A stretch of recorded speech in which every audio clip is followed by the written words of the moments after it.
Hello, Chooms. Welcome back to Augmented Cardboard. Jordan here, and today we will be talking about none other than the Cyberpunk TCG.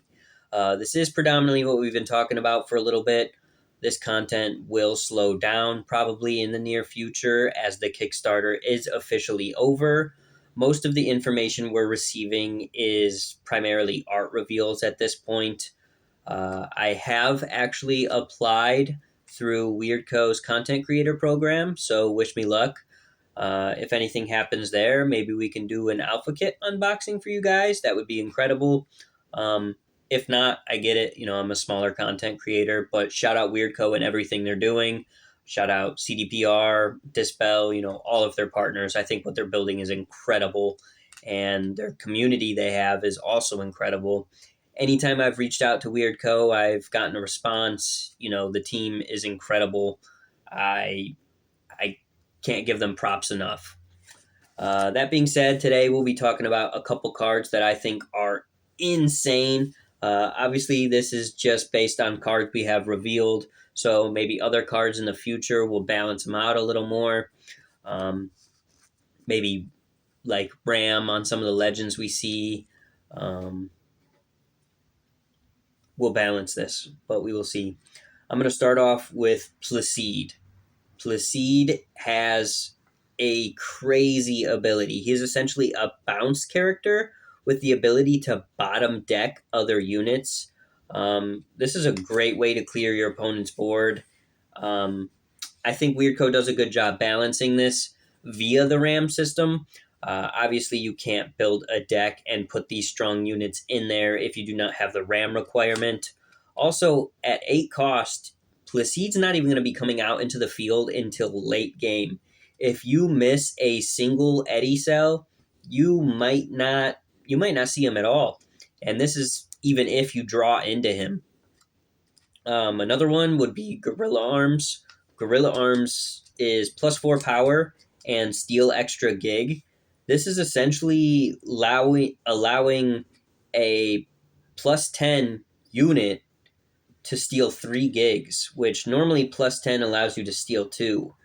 And then if you somehow find a way to pair this with like Pan Am's ability, where you can attach a gear and re-ready a unit, this there's a potential for a lot of gig stealing in just one turn. Now, Gorilla Arms is just the first time you attack, you steal that extra gig. But, even still, if your +4 power gets him to +10 and you steal 3 gigs the first time you attack because of Gorilla Arms effects, and then somehow equip an additional gear to him via Pan Am, ready him back up and attack again, there's the potential for you to steal 5 gigs a turn on just Placide, which is insane. Cyber Psychosis, this is the only quick hack we've seen revealed to us so far, and it is incredible. There is nothing stopping you from attaching that to your opponent and using that as a way to clear the board a little bit. I think I'm most excited to see more of these quick hack actions revealed to us and see just how the opposing player can interact with their opponent on their turn. I also hope, since we can call legends when an opponent attacks us, we see some legends that have like on call, gain blocker, or negate damage this turn, or your opponent can't attack. Just something that would really make it where players kind of want to call their legend when the opponent attacks.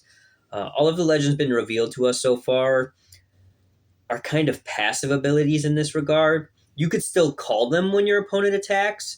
It just doesn't seem like it would interact with the opponent that much. So, as of right now, I'm glad we have things that interact with the opponent. We just haven't seen a whole lot of them. I can appreciate that Cyberpunk's TCG combat is simplified. It's not like this magic system where it's multi-tiered attackers, and remember that this guy went from 10 power and now he's only got 7 left, and another one's coming in. It's just a little complicated. and I think that'll make organized play a lot easier, a lot quicker. You could probably do, like 2 out of 3 games in tournaments and it not be debilitating on the timeline. So those are just a couple cards I wanted to highlight real quick. I'm going to keep this video relatively short for now. I did have a commenter the last video asking my thoughts on Neuroscape, since Neuroscape is kind of in the same cyberpunk realm. I think Neuroscape has incredible card design, especially with gear and stuff actually notching in to other cards and attaching via like a little magnetic peg or whatever it may be. Um, I think it's kind of coming out at a good time. I think all the eyes on the Cyberpunk TCG might bring some players who want a little more complexity over to Neuroscape. Um, but I do think overall Cyberpunk TCG will have a much larger player base. I think Cyberpunk is a little more user friendly, a little less complex, so it'll be easier for people to pick up and learn and grow with the game as it does get more complex. Um, I think Neuroscape has some really cool features. The double deck system, the 2 draws, like I said, the gear notching onto physical units is pretty incredible. I think the deck size in Neuroscape is kind of wonky. I think I heard something like 40 or 50 cards to start, but can go up to 255 or something like that, I heard, which is just insane. Uh, I don't see that being plausible, especially since, from my experience, at the end of the day, to be the best TCG player in the world, your biggest goal is to reduce probability. Um, when it comes to drawing cards and having a limited card pool, the higher your probability is of drawing what you need to execute your plan, the easier it's going to be to walk away with a W.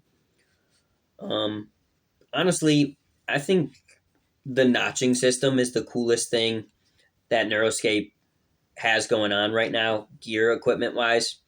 And I don't know if that universe has something like cyber psychosis or anything like that, but I think it would be cool since, you'd have to have the right number of pegs to attach a gear in that game.